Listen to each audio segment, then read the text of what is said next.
नमस्कार विद्यार्थी मित्रांनो, आपण मागच्या दशकाला आधुनिक मराठी कथावाङ्मय अभ्यासपत्रिका पहिली, सत्र पहिले, वर्ग BA प्रथम वर्ष या अभ्यासपत्रिकेतील आपण 8 क्रमांकाच्या कथेला आपण सुरुवात केलेली आहे.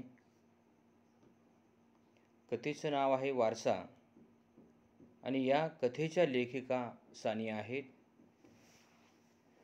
या संदर्भामध्ये आपण सविस्तरपणे आपण या कथेला आपण सुरुवात केलेली आहे. प्रत्यक्ष कथेला आपण मागच्या तासिकेला आपण सुरुवात केलेली आहे. जो काही घटक झालेला आहे त्या घटकाच्या पुढील भागाला आपण सुरुवात करत आहोत. मागच्या तासिकेला आपण अराजकताविषयी चिंता या मुद्द्यांचा आपण विचार केलेला आहे. विद्यार्थी मित्रांनो, आपण विचार करत नाही, आपण चिंता करत नाही, चिंता व्यक्त करत नाही किंवा कुठल्याच गोष्टीची आपण चिंता करत नाही. त्यामुळे आपल्या गावात, आपल्या जिल्ह्यात, आपल्या राज्यात, आपल्या देशामध्ये कशा प्रकारची कोणती अराजकता निर्माण झालेली आहे याविषयी आपल्याला काही देणं घेणं नसते. त्यामुळे देशामध्ये, राज्यामध्ये अराजकता निर्माण झाली काय, नाही झाली काय, त्याचा आपल्यावर काही परिणाम होत नाही. कारण आपण आपल्या स्वतःविषयीच विचार करत नाही, आपण आपल्या कुटुंबाविषयी विचार करत नाही, आपण आपल्या भविष्याचा विचार करत नाही, स्वतःच्याच भविष्याचा. देशाचा, राज्याचा प्रश्न खूप कोसो मैल दूर राहिला. त्यामुळे अराजकतेविषयी आपण चिंता व्यक्त करण्याचं काही कारण नाही मुलांनो.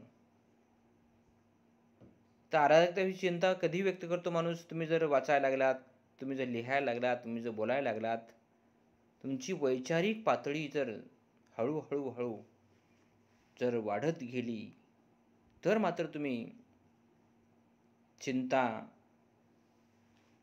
देशाविषयी, समाजाविषयी, राजकारणाविषयी, साहित्याविषयी, गोरगरिबाविषयी तुमच्या मनामध्ये चिंता निर्माण होऊ शकते. हा प्रश्न कोणकोणते आपल्या देशामध्ये प्रश्न निर्माण झालेले आहेत, कोणकोणते प्रश्न भेडसावत आहेत, हे अशा प्रकारची चर्चा या कथेतली जी प्रमुख नायिका आहे मृणाल आणि तिचा मित्र मिलिंद, या दोघांमध्ये अराजकतेविषयी चर्चा होत आहे, चिंता व्यक्त केली जात आहे. आपल्या देशाचं कसं होईल, आपल्या देशाचं कसं होईल, देशाची प्रगती, देशाचा विकास आणि जे काही वातावरण जे बदला लागलेला आहे, ढवळून निघायला लागलेले आहे, याचे परिणाम कसे कसे पडसाद उमटू शकतात, या संदर्भामध्ये दोघांमध्ये देशातल्या महत्त्वाच्या प्रश्नावर चिंता व्यक्त केली जात आहे. तर तुम्ही कोणकोणत्या प्रश्नासंदर्भामध्ये चिंता व्यक्त करतात? देशामध्ये करोनासारखी महाबिमारी आलेली आहे, थोडीफार कमी झालेली आहे. ही बिमारी नाहीशी व्हावी, नष्ट व्हावी, या बिमारीचे समाजात, सामान्य माणसावर कोणकोणते परिणाम होतात? या करोना महाबिमारीमुळे जे काही जनजीवन आहे, जनजीवन कसं विस्कळीत झालेलं आहे, या करोना महामारीचे परिणाम शेती आहे, उद्योगधंदे आहे, शाळा आहे, कॉलेज आहे, महाविद्यालय आहे, या सर्व क्षेत्रामध्ये कसे त्याचं प्रतिबिंब पडलेलं आहे आणि त्याचे परिणाम कसे कसे उमटत आहेत याविषयी आपण कधी चिंता करत नाही. आणि अशा प्रकारचे बरेचसे असंख्य प्रश्न आपल्या देशामध्ये आहेत, त्याविषयी चिंता व्यक्त या कथेमध्ये केलेली आहे मुलांनो. अशा प्रकारचे अनेक प्रश्न तुमच्या समोर आहेत, त्यावर सुद्धा तुम्ही कधी विचार केला पाहिजे. ही परिस्थिती का निर्माण झालेली आहे? ही परिस्थिती निर्माण होण्यासाठी जी परिस्थिती निर्माण झालेली, उद्भवलेली आहे, कोणकोणती कारणं आहेत? मग ही परिस्थिती नष्ट व्हावी, नाहीशी व्हावी यासाठी काही उपाय आहेत का? या संदर्भामध्ये पहा आपल्या आपल्या मित्रामध्ये मैत्रिणीमध्ये चर्चा झाली पाहिजे. मग आपली चर्चा मग अशी का होत नाही? देशाच्या संदर्भात चर्चा होत नाही, समाजाच्या संदर्भात चर्चा होत नाही, राजकारणाच्या संदर्भात चर्चा होत नाही, शाळा महाविद्यालय कॉलेजच्या संदर्भात चर्चा होत नाही, भविष्यामध्ये आपलं आणखी काय करायचं आहे, करिअर कसं घडवायचं, ज्ञान कसं मिळवायचं, माहिती कशी मिळवायची, नॉलेज कसं मिळवायचं या संदर्भामध्ये आपण कधी चिंता व्यक्त करत नाही. चाले ना चलू द्या, मिळाले ना मिळू द्या, भागायले ना भागू द्या, हे अशा प्रकारचे विचार आजच्या तरुणांमध्ये निर्माण व्हायला लागलेले आहेत.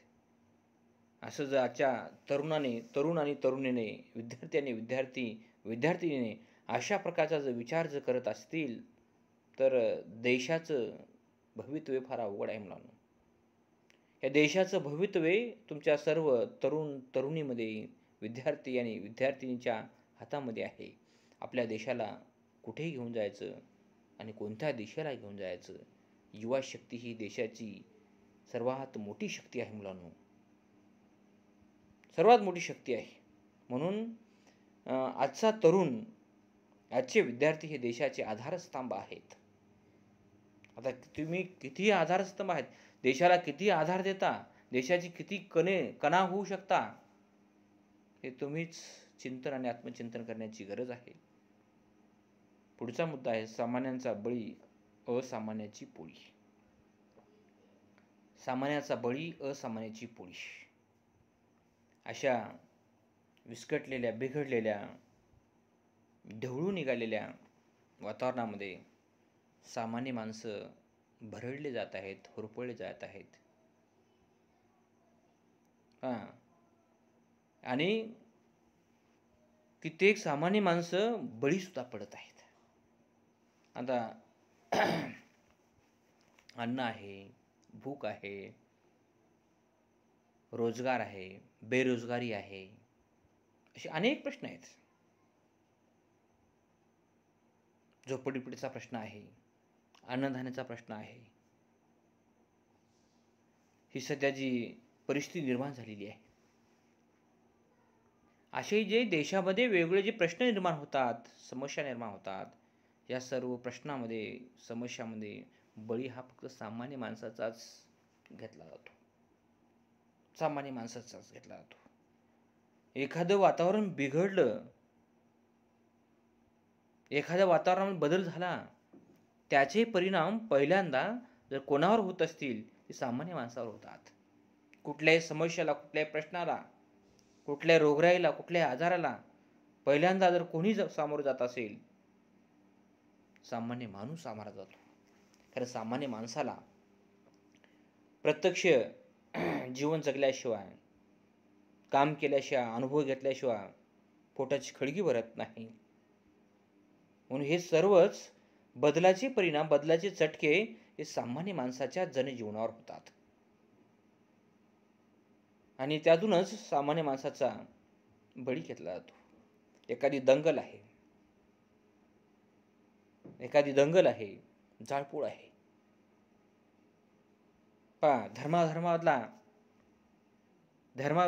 धर्मामध्ये निर्माण झालेली जी काही जाती दंगलीची उफाळी आहे, त्या सर्वच गोष्टीचे परिणाम सामान्य माणसाच्या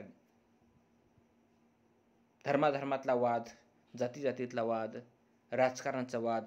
आता सध्या शेतकऱ्याचा प्रश्न सुरू आहे. दिल्लीला शेतकरी आंदोलन सुरू आहे.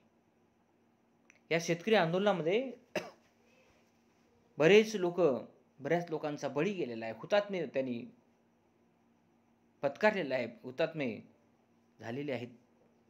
शेतकऱ्यांच्या अतिशय अन्याय आणि अत्याचार करणारा जो कायदा, शेतकऱ्यांच्या नुकसानीचा कायदा केंद्र सरकारने पास केलेला आहे, तो कायदा रद्द करावा. शेतकऱ्यांचा अहिताचा कायदा आहे, यासाठी लोक आंदोलन करत आहेत. त्याची दखल सुद्धा कोणी घेत नाही. मग या आंदोलनामध्ये कोण आहे? सामान्य माणसं आहेत, सामान्य शेतकरी आहेत, सामान्य रोजगार आहेत. पण याची दखल कोणीच घेत नाही. म्हणून कुठलेही एखादा आंदोलन असेल, एखादा मोर्चा असेल, एखादी दंगल असेल, त्याचा पहिल्यांदा बळी हा सामान्य माणूसच जातो. कारण सामान्य माणूस रस्त्यावर उतरतो, सामान्य माणूस मोर्चामध्ये सहभागी होतो. मोठी मोठी माणसं फक्त टीव्हीवर, प्रसारमाध्यमावर, वर्तमानपत्रामध्ये प्रक्षोभक वक्तव्य करून लोकांची मनं भडकवतात, माती पेटवतात आणि त्याचा परिणाम सामान्य माणूसच होत असतो. त्यामध्ये सामान्य माणसाचा बळी जातो. म्हणूनच सामान्यांचा बळी असामान्यांची पोळी. असामान्यांची पोळी. आता कालच्या दुष्काळ असेल, एखादी आजार असेल, एखादी बिमारी असेल, यामध्ये सामान्य माणसंच भरडली जातात, सामान्य माणसंच मरतात. आणि जी असामान्य माणसं आहेत ते मात्र आपली स्वतःची अशी पोळी भाजून घेतात, गरमागरम मसालेदार चमचमीत जीवन जगतात. त्यांच्यावर कुठलाही परिणाम होत नाही, कोणत्याही प्रकारचा परिणाम होत नाही. आर्थिक, सामाजिक, राजकीय, कौटुंबिक कुठलाच परिणाम त्यांच्यावर होत नाही. No effect.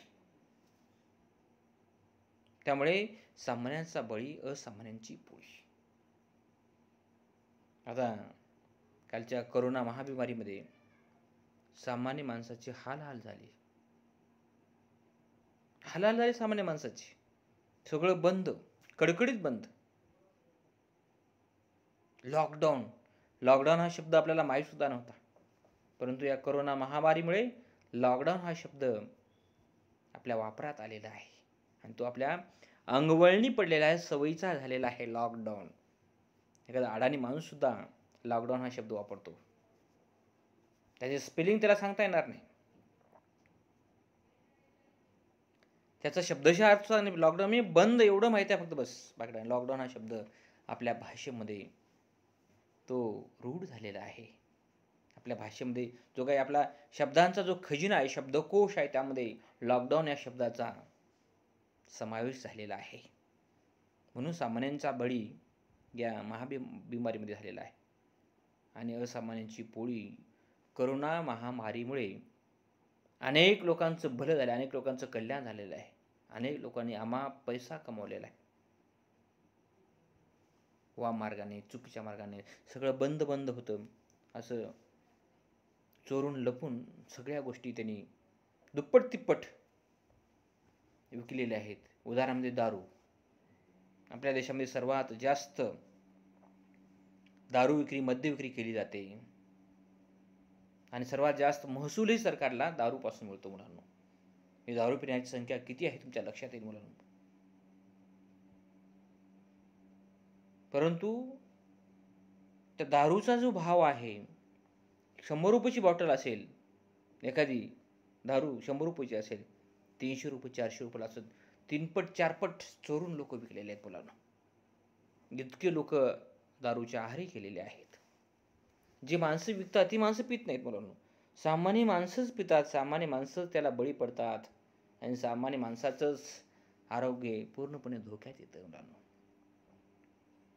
त्यानंतर पुढचा मुद्दा आहे मिलिंदच्या मनात मृणालच्या वारसाबद्दल प्रश्न. मिलिंद हा मृणालचा मित्र आहे. मृणालचं लग्न झालेलं आहे आणि मृणालच्या पतीचं नाव सौरव आहे. मृणालचं सौरवसोबत लग्न झालेलं आहे, विवाह झालेला आहे. परंतु या कथेमध्ये सौरव कुठेच बोलत नाही. फक्त मृणाल आणि मिलिंदमध्ये संवाद होतो. ही कथा मृणाल आणि मिलिंदच्या भोवतीच गुंजी घालते, फिरते. सौरव हे पात्र, ही व्यक्तिरेखा या कथेमध्ये आहे, परंतु कुठेतरी ती बाजूला अडगळला पडलेली आहे. आणि या दोघांमध्येच वेगवेगळ्या प्रश्नावर, ताज्या घडामोडीवर, ज्वलंत समस्यावर साधक बाधक चर्चा होते. परंतु सौरव कुठेच भाष्य करत नाही, संवाद साधताना दिसत नाही. आणि मिलिंदच्या मनात मृणालच्या वारसाबद्दल प्रश्न निर्माण झालेला आहे. वारसा म्हणजे मूल. आपल्या देशामध्ये एखाद्या जोडप्याचं लग्न झालं की लगेच प्रश्न उपस्थित करतात. लेकरू बाळ झालं का? काय झालं? मुलगा झाला का मुली झालं? झाला नाही? लग्न होऊन किती वर्ष झालं? असे अनेक प्रश्न उपस्थित होतात. मग का होत नसेल? कशामुळे होत नसेल? परंतु वारसा म्हणजे, मूलबाळ म्हणजे सर्वस्व नाही, हे लक्षात घ्यावं लागलं. एकापेक्षा अनेक वारसांची या देशातल्या लोकसंख्येत भर घालून, ती चांगली भर जर असेल तर ते महत्त्वाचं आहे. नुसता एक ना धड भारावर चिंध्या, खायाला भार आणि भुईला काळ आणि खायला भार, अशा प्रकारची परिस्थिती निर्माण नाही झाली पाहिजे. परंतु मृणाल आणि मिलिंद या दोघांना वारसाबद्दल, वंशाबद्दल अजिबातही काळजी वाटत नाही. ते कधी त्यावर भाष्य सुद्धा करत नाहीत, कॉमेंट सुद्धा करत नाहीत आणि चिंता सुद्धा व्यक्त करत नाहीत. परंतु त्या जोडप्यापेक्षा, पती पत्नीपेक्षा इतरांना, मित्रांना, शेजाऱ्यांना, नातेवाईकांना, समाजातल्या लोकांना इतकी काळजी लागते. मूल का होत नाही? कशामुळे होत नाही? मग अनेक प्रश्न निर्माण होतात. मग यामध्ये दोष असेल, त्यामध्ये दोष असेल, वगैरे वगैरे अनेक प्रश्न निर्माण होतात. आणि हे तुम्हाला नव्यानं सांगण्याची आवश्यकता नाही. म्हणून मिलिंदच्या मनात मृणालच्या वारसाबद्दल प्रश्न. मृणाल आणि सौरभचं लग्न होऊन बरेच दिवस झालेले आहेत. का मूल होत नसेल? कशामुळे मूल होत नसेल? कारण लग्न झाल्यानंतर एखादं वंशाचा वेल किंवा वंशाचा दिवा जर उगवला, मग ते जोडपं समाज मान्यता मिळवलेलं आहे. अशा प्रकारे अनेक प्रश्न तसं मिलिंदच्या मनात निर्माण झालेलं आहे. मूलबाळ का झालेलं नाही? कशामुळे झालेलं नाही? आणि याची चिंता, याची काळजी मृणालला किंवा मृणालच्या पतीला सौरभला अजिबात नाही. पुढचा मुद्दा, भविष्याची चिंता. तर या कथेमध्ये जसं मिलिंद, मृणाल भविष्याच्या चिंतेबद्दल काळजी व्यक्त करतात, चिंता व्यक्त करतात. आपलं कसं होईल? देशाचं कसं होईल? आपला देश किती दिवस अविकसित राहणार आहे? अविकसित राष्ट्रांच्या यादीमध्ये राहणार आहे.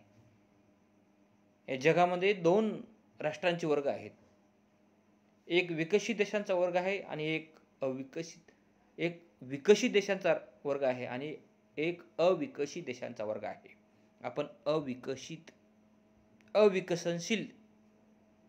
अविकसनशील या वर्गामध्ये आपण मोडतो. कारण आपल्याला कधी आपल्या देशाची चिंता, आपल्या शेतीची चिंता, शिक्षणाची चिंता, असे अनेक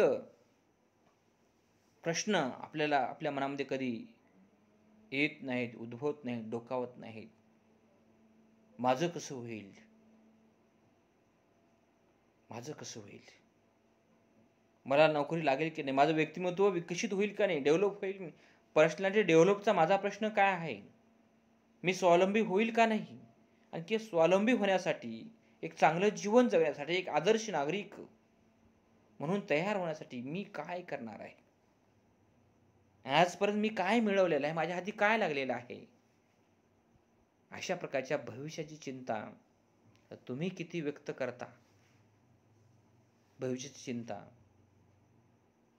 तुमच्या मनामध्ये निर्माण होते का नाही? हा तुम्ही स्वतःच्या मनाला प्रश्न विचारला पाहिजे. मुलांनो, मला हे व्हायचं आहे, मला ते व्हायचं आहे, माझं भविष्य चांगलं मला तयार करायचं आहे. मग त्यासाठी मला कष्ट करावे लागतील, मेहनत करावी लागेल. त्याशिवाय व्यक्तिमत्व, माझं भविष्य चांगलं जाणार नाही. एखाद्या देवाला नमस्कार करून, प्रणाम करून भविष्याची चिंता, भविष्याचे प्रश्न मिटणार नाहीत मुलांनो. त्यासाठी कर्म करावे लागतील, काम करावं लागेल. घाम गाळावा लागेल, तेव्हा भविष्याची चिंता मिटेल.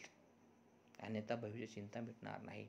इथे भविष्याची चिंता, भविष्याचे प्रश्न, भविष्याचं आव्हान म्हणून ते दूर होणार नाही. ते दूर होण्यासाठी, दूर करण्यासाठी चांगली वाटचाल करणं, प्रत्यक्ष कृती करणं हे महत्त्वाचं आहे. आणि त्यातूनच भविष्याची चिंता मिटेल, अन्यथा चिंता मिटणार नाही. तुम्ही काहीच जर करणार नसाल, भविष्य चिंता वाढेल.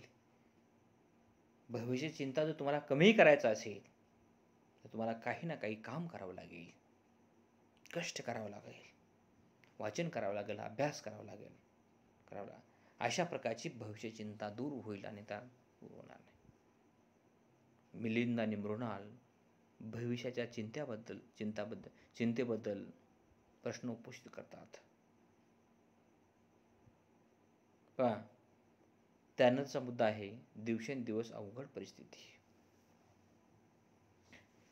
ही कथा सानिया यांनी अतिशय महत्त्वाची कथा लिहिलेली आहे आणि या कथेमध्ये अनेक प्रश्नसुद्धा उपस्थित केले आहेत मुलांनो. कारण प्रश्न उपस्थित झाले पाहिजेत. जोपर्यंत प्रश्न उपस्थित होणार नाही, जोपर्यंत प्रश्न तुमच्या मनामध्ये निर्माण होणार नाही, तोपर्यंत उकलसुद्धा होणार नाही मुलांनो. प्रश्न निर्माण झाला की त्याची उत्तर तयारच असते मुलांनो. प्रश्नाची उकल केली पाहिजे. जे काही प्रश्न आहेत त्या प्रश्नाबद्दल आपण चिंतन केलं पाहिजे, मनन केलं पाहिजे आणि त्याची उकल करण्यासाठी प्रयत्न केला पाहिजे. दिवसेंदिवस अवघड परिस्थिती निर्माण होत चाललेली आहे. जसं वारसा या कथेमध्ये सानिया नावाच्या लेखिकेने जी अवघड परिस्थिती चिंता त्यांनी व्यक्त केलेली आहे. मुलांनो, या पाठाच्या लेखिका सानिया ज्या कथेमध्ये जे विचार मांडलेले आहेत ते विचार फार महत्त्वाचे आणि मूलभूत आहेत मुलांनो. पहा तुम्ही, मागच्या वर्षीपेक्षा या वर्षीपेक्षा मागचा वर्ष खूप चांगला होता, चांगला गेलेला आहे, चांगला गेला असंच म्हणण्याची वेळ आहे प्रत्येक वर्षी. पावसाचा बघा प्रश्न, या वर्षीपेक्षा मागच्याच वर्षी पाऊस चांगला पडलेला आहे, या वर्षीपेक्षा मागचा वर्ष चांगला गेलेला आहे. या वर्षी मी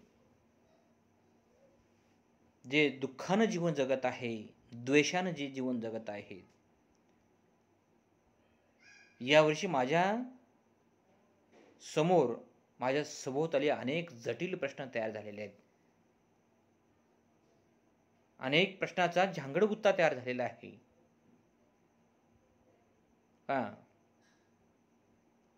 मागच्या वर्षी किंवा त्या मागच्या वर्षी मी सुखी होतो, आनंदी होतो, असंच प्रत्येकाला वाटत आहे मुलांनो. दिवसेंदिवस अवघड परिस्थिती. तर बघा, मागच्या वर्षी आपण जे मुक्त आणि आनंदी जीवन जगत होतो, यावर्षी तर पूर्ण देशच बंद झाला. असं वाटलं होतं का? दिवसेंदिवस अवघड परिस्थिती. आपला कधीच वाटलेलं नाही की आपण ऑनलाईन पद्धतीने मोबाईलच्या माध्यमातून, लॅपटॉपच्या माध्यमातून, कॅम्प्युटरच्या माध्यमातून आपण ऑनलाईन तासिका, ऑनलाईन टीचिंग आपण होईल असं कधी वाटलं होतं का? नाही वाटलं होतं. जग माहिती तंत्रज्ञानाचं जग आहे, युग आहे, एवढं फक्त माहीत होतं आपल्याला. पण या माहिती तंत्रज्ञानाचा उपयोग कसा करायचा हे माहीत सुद्धा नव्हतं. काळ बदललेला आहे, परिस्थिती बदललेली आहे आणि जसं काळ बदलला, जशी परिस्थिती बदलली, तसं प्रश्न सुद्धा वेगळे निर्माण झालेले आहेत आणि त्या प्रश्नाची आपल्याला सोडवणूक सुद्धा वेगळ्या पद्धतीने करावी लागत आहे मुलांनो. दिवसेंदिवस अवघड परिस्थिती. कालच्या करोना महामारीमध्ये अनेक लोक करोना महामारीचे बळी पडलेले आहेत. मृत्यू त्यांना आलेला आहे. दिवसेंदिवस असं होईल वाटलं नव्हतं मुलांनो. दिवसेंदिवस अवघड परिस्थिती, अनेक प्रश्न आहेत दिवसेंदिवस. नोकरीचा प्रश्न अवघड होत चाललेला आहे. पहा, शिक्षणाचा प्रश्न अवघड होत चाललेला आहे. बेरोजगारीचा प्रश्न अवघड होत चाललेला आहे. मोबाईलमध्ये पूर्ण तरुण विद्यार्थी पूर्ण उद्ध्वस्त होत चाललेले आहेत. शेतीचा प्रश्न अवघड होत चालला आहे. शेतात कोणीच काम करायला तयार नाही. सालगडी राहत नाहीत, सालगडी मिळत नाहीत. पूर्ण यांत्रिकीकरण झालेलं आहे. घरी शेतामध्ये कोणीच काम करायला तयार नाही. सगळं काही दिवशी अवघड होत चाललेलं आहे. प्रत्येक वर्षी मागचा वर्ष फार चांगला, फार उत्तम होता असं म्हणण्याची प्रत्येकावर वेळ येते. अनेक समस्या निर्माण होत चालल्यात मुलांना. राहण्याचा प्रश्न, खाण्याचा प्रश्न, जगण्याचा प्रश्न, अपघाताचा प्रश्न, वातावरण आहे, सगळं काही आहेत मुलांना. असे अनेक प्रश्न निर्माण होत चाललेले आहेत. आणि या सर्व ज्वलंत प्रश्नांची मांडणी या कथेमध्ये लेखिकेने केलेला आहे मुलांना. आता पहा, पुढचा मुद्दा आहे मिलिंदची बदललेल्या परिस्थितीवर चर्चा. प्रत्येक क्षेत्रामध्ये परिस्थिती बदललेली आहे मुलांना. परिस्थिती एकाच क्षेत्रामध्ये बदललेली आहे असं अजिबात नाही. सर्वच क्षेत्रातली परिस्थिती बदललेली आहे. सर्व क्षेत्रामध्ये प्रश्न, आव्हानं तयार झालेली आहेत. ही बदललेली आव्हानं, बदललेल्या आव्हान कोण कोण स्वीकारू शकतो ते त्या व्यक्तीवर अवलंबून आहे. बदललेल्या परिस्थितीचा सामना सर्वच लोक करू शकतात असं नाही. जी काही बदललेली परिस्थिती आहे, ही परिस्थिती पाहूनच काही लोक घायाळ होतात, घाबरतात, दुःखी कष्टी होतात. आता माझं काही खरं नाही. बापरे. जी माणसं संयमानं, धाडसानं त्या बदललेल्या परिस्थितीवर मात करतात, तीच माणसं जीवन जगू शकतात. अनेक प्रश्न आहेत मुलांना. परिस्थिती ही वर्ष बदलत चाललेली आहे. सर्वच क्षेत्रामध्ये त्याचं रूप बदलत चाललेलं आहे. पर्यावसन वेगळ्या पद्धतीने होत आहे. चालू घडामोडीवर पहा, करंट प्रश्नावर, करंट इश्यूवर अनेक प्रश्न देशाचा आहे, पहा देशाचा आहे, राष्ट्राचा आहे, आंतरराष्ट्रीय स्तरावरचे प्रश्न आहेत. अनेक प्रश्न दोघांनी अगदी खुली चर्चा करतात. मुलांनो, अशा प्रकारची बदलल्या परिस्थितीवर चर्चा करण्यासाठी वेळ कोणाकडे आहे? कोणाकडेच वेळ शिल्लक राहिला नाही. प्रत्येकाचं जीवन इतकं गतिमान झालेलं आहे. गती असावी, पण कामाची कशी असावी, विधायक गती असावी.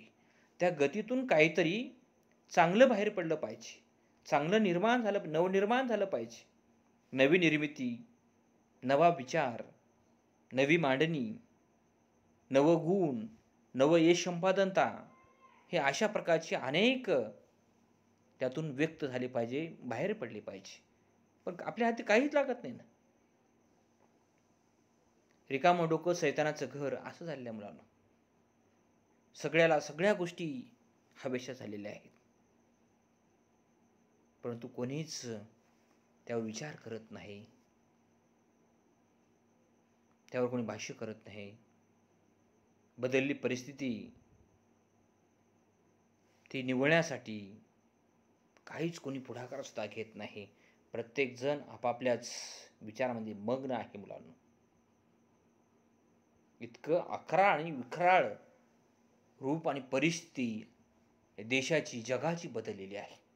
पण आपण याविषयी तसुभरी चिंता करत नाही. ही अतिशय दुर्दैवाची बाब आहे असंच म्हणावं लागेल. पुढचा मुद्दा, मिलिंदचा मृणालच्या माहेरी पाहुणचार. मिलिंद हा मृणालचा मित्र आहे लग्ना अगोदरचा. लग्नानंतरही मिलिंद अतिशय आत्मविश्वासाने, धाडसाने तो मृणालला भेटायला येतो. आणि तो भेटायला आल्यानंतर मृणाल आपल्या माहेरी घेऊन जाते आणि वडिलांची, भावाची, भावजाईची ओळख करून देते, परिचय करून देते. आणि मृणालला मिलिंदला वाटतं मी नवीन असून अनोळखी असून सुद्धा माझा इतका चांगला पाहुणचार पहिल्याच भेटीमध्ये खूप चांगला पाहुणचार केलेला आहे. त्याबद्दल मिलिंद मृणाल आणि मृणालच्या वडिलांचा भावांचा कृतज्ञता व्यक्त करतो. पुढचा मुद्दा आहे आशा निराशा.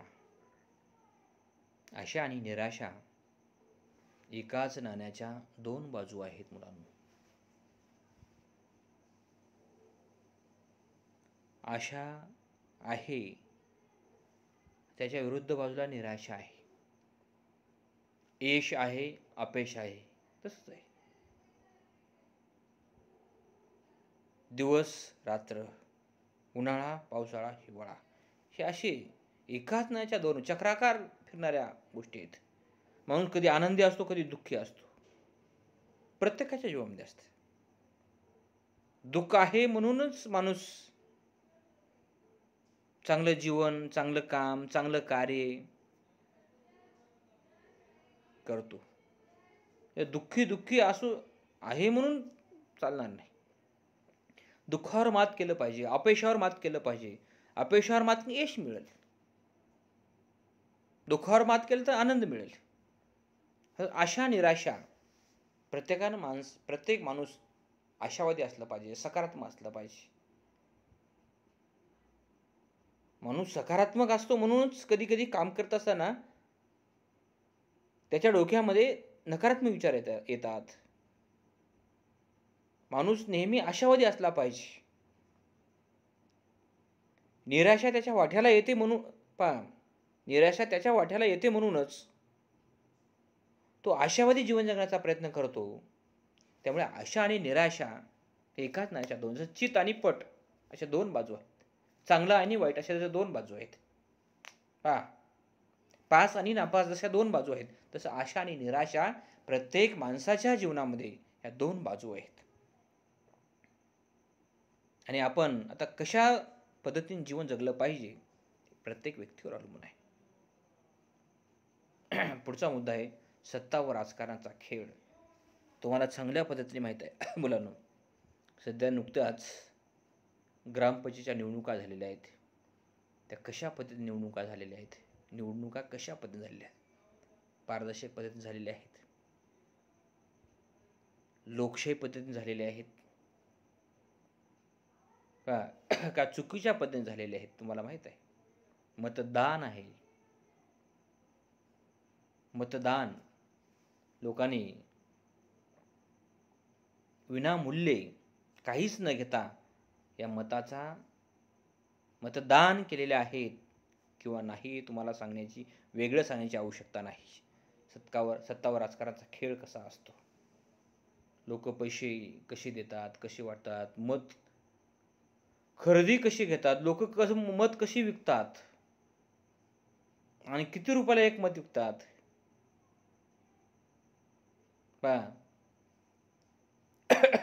हा अशा प्रकारचा मताचा खेळ, मताची बेरीज वजाबाकी कशी असते. आज सध्या सत्ता आणि राजकारणाचा खेळ हा पूर्णपणे बिघडलेला आहे मुलांनो. विकासाचा सत्ता आणि राजकारणाचा खेळ नाही तर गावाला लुटण्याचा हा खेळ आहे. गावाला लुटण्याचा हा खेळ आहे आणि खुर्चीवर बसण्याचा हा डाव आहे मुलांनो. अशा पद्धतीचं वातावरण तयार झालेलं आहे. कुठलंही घ्या, राज्याचं राजकारण घ्या, काँग्रेस, राष्ट्रवादी, शिवसेना 3 पक्ष एकत्र येऊन सत्ता व राजकारणाचा खेळ मांडलेला आहे. खेळ मांडिला जे गाणं आहे ना तसं खेळ मांडलेला आहे. त्रिशंकू सरकार तयार झालेलं आहे. तसं प्रत्येक गावामध्ये सुद्धा झालेलं आहे. लोकांना विकास, समाजकारण काहीच करायचं, फक्त राजकारण करायचं मुलांनो. निवडणुका जवळ आल्या की हात जोडायचं, मी तुमचाच आहे आणि तुम्ही माझेच आहे. आपल्या सर्वांचं अंतरण एक आहे.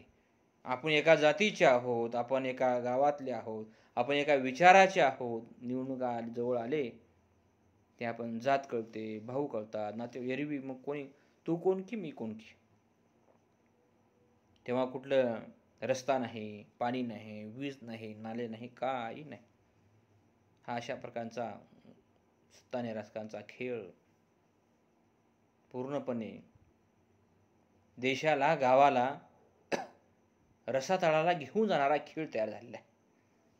हा खेळ विकासाचा नाही, हा खेळ परिवर्तनाचा नाही, हा खेळ उन्नतीचा नाही, तर हा खेळ स्वतःच्या स्वार्थाचा खेळ आहे. मुलांनो, तुमच्या गावामध्ये हा खेळ माहीत आहे, मी तुम्हाला या कथेच्या माध्यमातून सांगण्याची गरज नाही. अशा प्रकारचा सत्ता व राजकारणाचा खेळ, आणि हा जो मिलिंद आहे, मिलिंदला राजकारणाची आवड आहे, राजकारण, सत्ता आहे, सगळं काही माहीत आहे.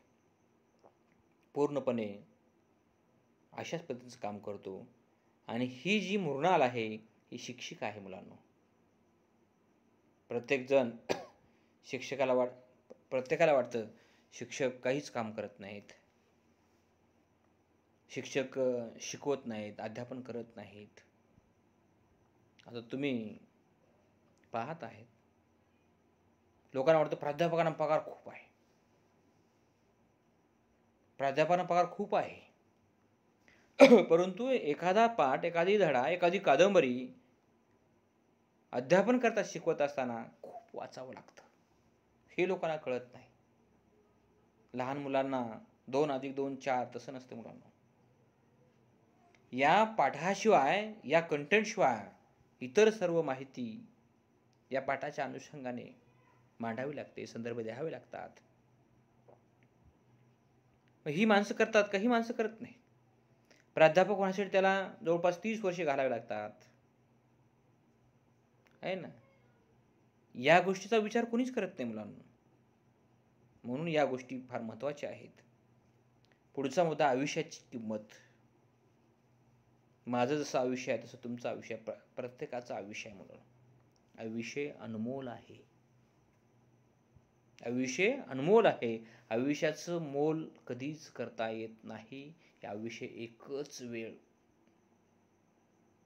मिळालेलं आहे, एकच वेळेस मिळणार आहे. पुन्हा पुन्हा लोक म्हणतात पुनर्जन्म वगैरे काही नाही, या चुकीच्या संकल्पना आहेत. कोणालाच पुनर्जन्म मिळणार नाही, लक्षात घ्या. एकच वेळेस ही आपलं आयुष्य मिळालेलं आहे, एकच वेळ आपला जन्म झाला आहे. जोपर्यंत आपलं जीवन आहे तोपर्यंत जीवन आनंदानं जीवन जगलं पाहिजे, दुसऱ्यांना आनंद दिला पाहिजे आणि आपण आनंद उपभोगला पाहिजे.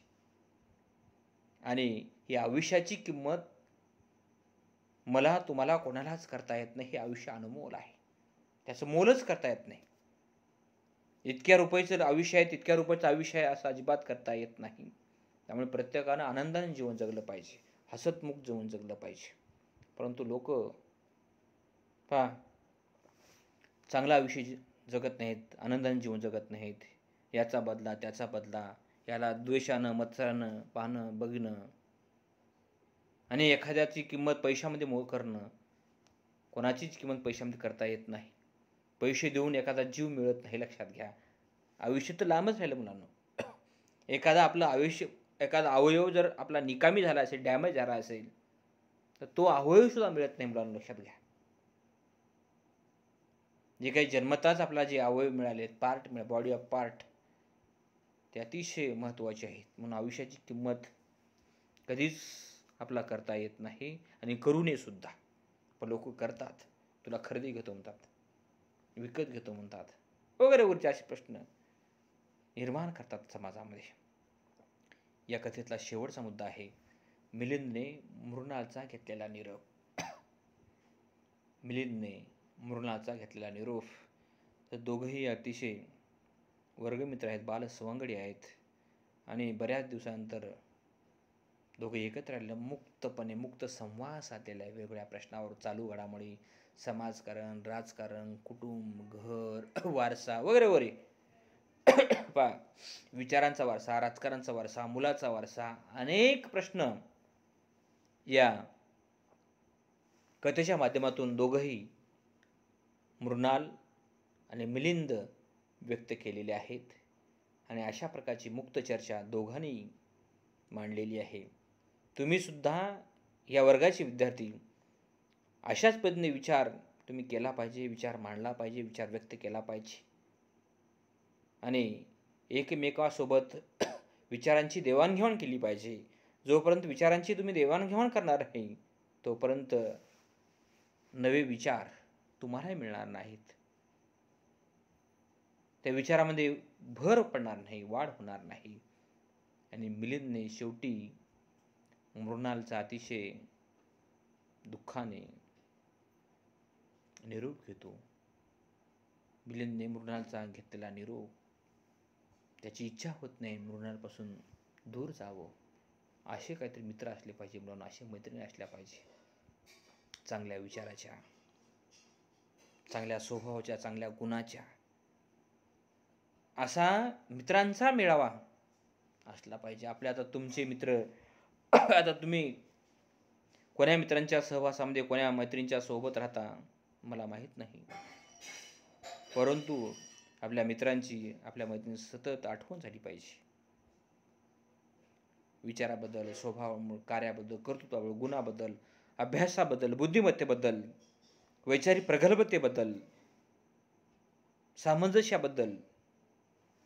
शेवटी मिलिंदने मृणालचा आता घेतलेला निरोप आहे आणि तुम्ही सुद्धा अशा पद्धतीने निरोप चांगल्या गोष्टीचा घेतला पाहिजे. या ठिकाणी आपण या कथेचा आपण सांगोपांग पद्धतीने विचार केलेला आहे. आता आपण या कथेचा आपण समारोपाकडे आपण या कथेच्या वळत आहोत. अशा प्रकारे मृणाल ही वारसा या कथेची नायिका आहे. ती स्वतंत्र विचाराची आहे.